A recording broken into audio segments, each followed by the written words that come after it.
Gülümseten Marifetler YouTube kanalıma hoş geldiniz. Öncelikle nasılsınız? İyi misiniz? İnşallah hepiniz çok iyisinizdir.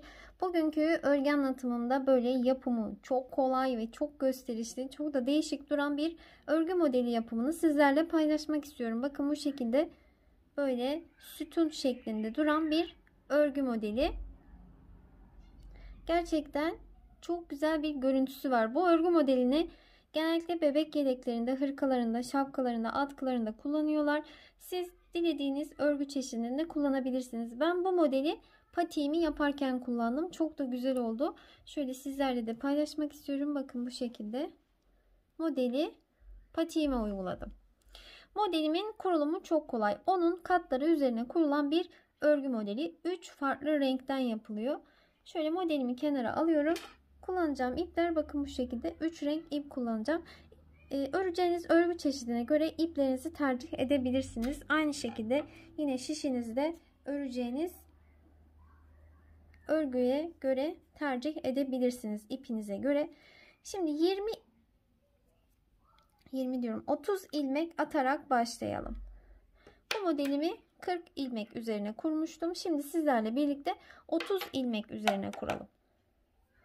30 tane ilmeğimizi bu şekilde şişimize atalım. 30 ilmeğimi şişime attım. Örgümün arka yüzündeyim. İlk ilmeğimi örmeden aldım.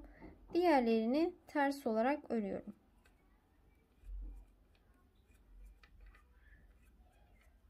Son bir ilmek kalana kadar devam edelim.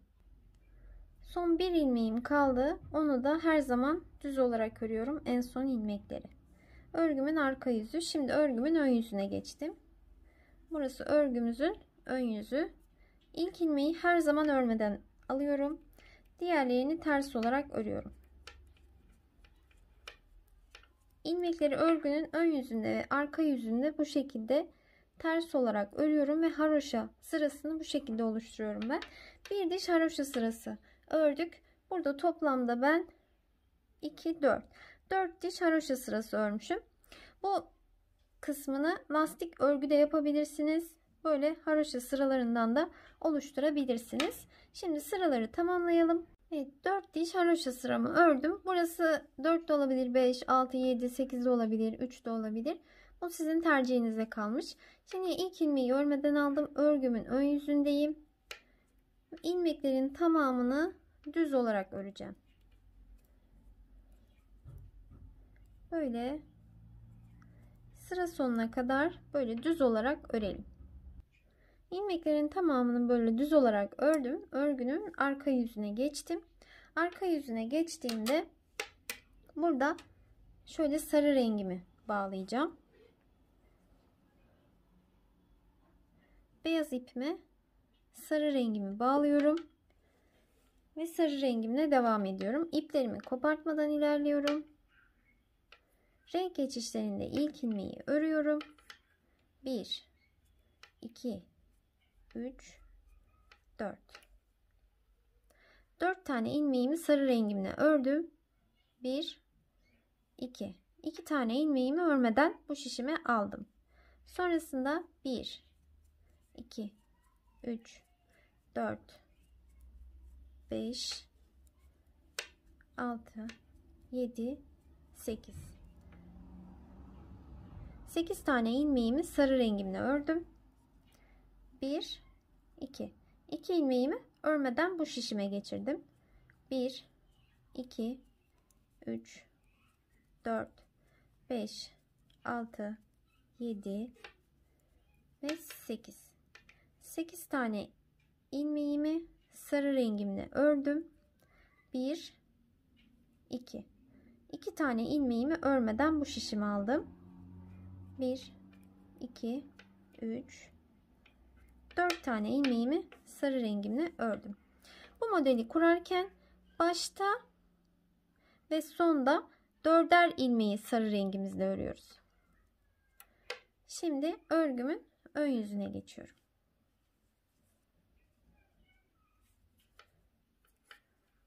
Yine 4 tane ilmeğimi bakın ters olarak örüyorum. Örgümün yine şu 2 tane ilmeği örmeden alacağım. Burası örgünün ön yüzü. Bu yüzden ipi 2 tane ilmeğin arkasından dolandırdım. Ve örmeye devam ediyorum. 8 tane sarı renkli ilmeğimi ters olarak örüyorum. Bakın bu şekilde ördüm. İpi arkaya geçirdim. 1 2 2 ilmeği yine örmeden aldım. İpi ön tarafa geçirdim. Ve tekrar sarı renkli ilmeklerimi ters olarak örmeye devam ediyorum.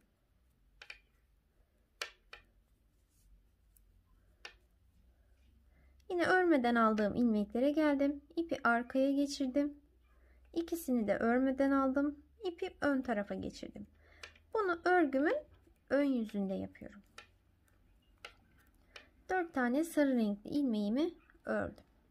Bakın bu şekilde modelimizi kurduk. Şimdi diğer rengim, kırmızı rengime geçiyorum. Ve kırmızı rengimi sarı ipime bağlıyorum.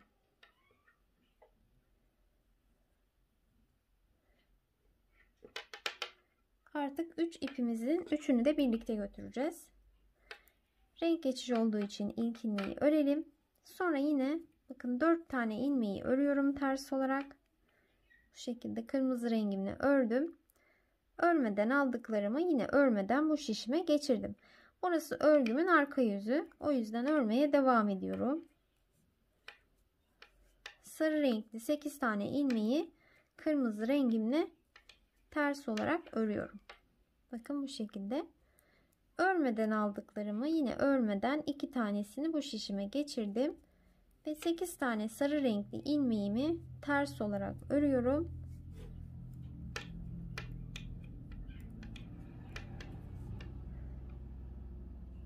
İki tane örmediğimi bu şişime örmeden alıyorum. Ve son 4 ilmeği de örerek bu şişime geçirdim. Örgünün arka yüzünde renk geçişini sağladık. Şimdi örgümüzün ön yüzüne geçtik. Bakın şu şekilde. 4 tane ilmeğimizi bu şişimize geçirelim. Örmeden aldıklarımı örgümün ön yüzü, yine örmeden alıyorum. İpimi 2 tane ilmeğin arkasından dolaştırıyorum. Yine 8 tane ilmeğimi ters olarak örüyorum.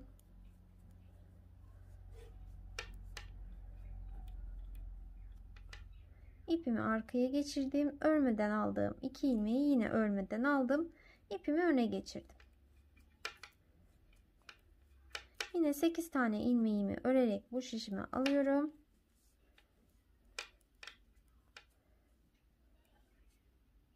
Örmeden aldığım ilmekleri örmeden şişime geçirdim. 4 tane ilmeğimi örerek sırayı tamamladım.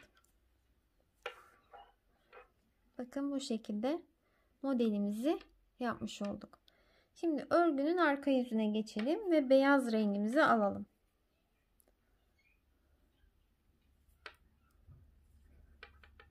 Beyaz renkli ipimizde ilmeklerin tamamını ters olarak örelim. Bakın örmeden aldıklarımı da artık örüyorum. Şu an örgümün arka yüzündeyim. Sıra sonuna kadar gidelim.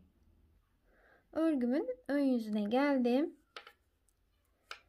Şimdi ilmeklerin tamamını düz olarak örelim.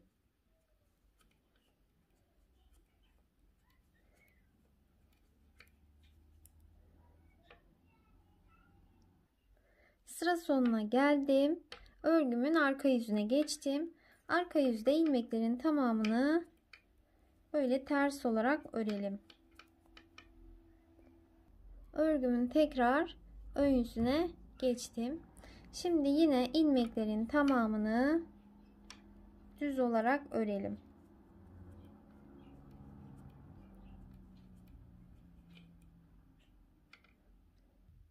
Evet, bakın örgümüzün önden görünüşü bu şekilde. Şimdi modelimizi kaydıracağız. Bakın şu şekilde. Buraya bakın. Şu modelimiz bir üstte buraya en başa kaymış olacak. örgünün arka yüzüne geçelim ve sarı rengimizi alalım.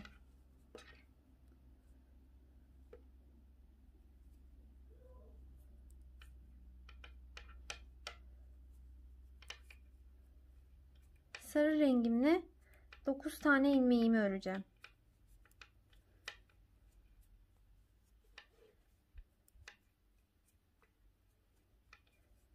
İki, 4, 6, 8, 9. 9 ilmeğimi ördüm. 2 taneyi örmeden bu şişimi aldım. Sonra 8 tane ilmeğimi örüyorum. Başta ve sonda 9'ar ilmek öreceğiz sarı rengimizde. Aralarda hep 8 olacak. 2, 4, 6, 8. 8 tane ilmeğimi sarı rengimle ördüm.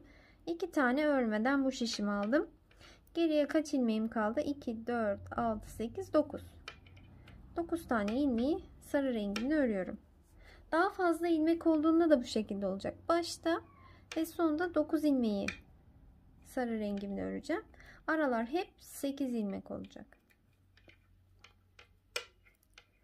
Sarı rengimle ördüm. Örgümün ön yüzüne geçtim. Aynı işlemi tekrar ediyorum. Sarı renkli ilmekleri ters olarak örüyorum. Beyaz renkli ilmekleri örmeden alıyorum. Örgümün ön yüzü olduğu için ipi 2 tane ilmeğin arkasından dolaştırıyorum.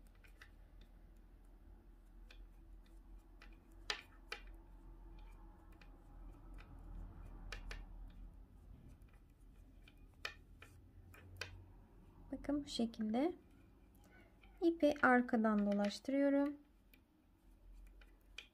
Sarı renkli ilmekleri örerek tamamlıyorum. Evet, şimdi örgünün ön yüzünü tamamladım. Arka yüze geçtiğimde kırmızı rengimle devam ediyorum. Şimdi kırmızı rengime geçiş yapıyorum. Sarı renkli ilmekleri kırmızı rengimle öreceğim. Beyaz renkli ilmeklerimi yine örmeden şişime geçireceğim. Örgümün arka yüzü olduğu için böyle direkt alıyorum ve örmeye devam ediyorum. Sırayı tamamlayalım. Örgümün ön yüzüne geçtim. Şimdi yine kırmızı renkli ilmekleri ters olarak örüyorum. Beyaz renkli ilmekleri örmeden yine diğer şişime alacağım. Örgümün ön yüzü olduğu için ilmeklerin arkasından ipimi böyle dolandıracağım. Yine sırayı tamamlayalım. Sıramı bitirdim. Şimdi örgünün arka yüzüne geçeceğim. Ne yapacağız? Beyaz rengimize geçeceğiz. Beyaz rengimizle ilmeklerin tamamını ters olarak öreceğiz. Örgünün ön yüzüne geçeceğiz. Örgünün ön yüzünde yine beyaz rengimle bakın böyle buradaki düz sıralarımızı yapacağız. Düz sırayı tamamladıktan sonra sarı rengimizi alacağız. Tekrardan şurada kurmuş olduğumuz ilk sıradaki örneği yukarıya kuracağız. Bu şekilde modelimiz böyle tekrar ederek ilerleyecek. Bakın böyle göstereyim sizlere. Biz şu an şu sıradayız. Bu sırayı yaptıktan sonra yine şu aradaki düz örgüyü buraya da yine yapıyoruz. Sonrasında şu ilk sıradaki örneği yukarıya kuruyoruz. Böyle sürekli modelimiz yer değiştirerek ilerleyecek. Yine tekrar eden sıralı modellerden bir tanesi. Yapımı gerçekten çok kolay. Umarım sizler için faydalı bir video olmuştur. Çeşitli örgülerinizde bu modeli kullanırsınız. Bir sonraki videolarımda görüşmek üzere. Hoşça kalın. Eğer anlatımımdan memnun kaldıysanız ve beni ilk defa bu videoda tanıyorsanız lütfen kanalıma abone olarak destek olursanız çok mutlu olurum. Hoşça kalın.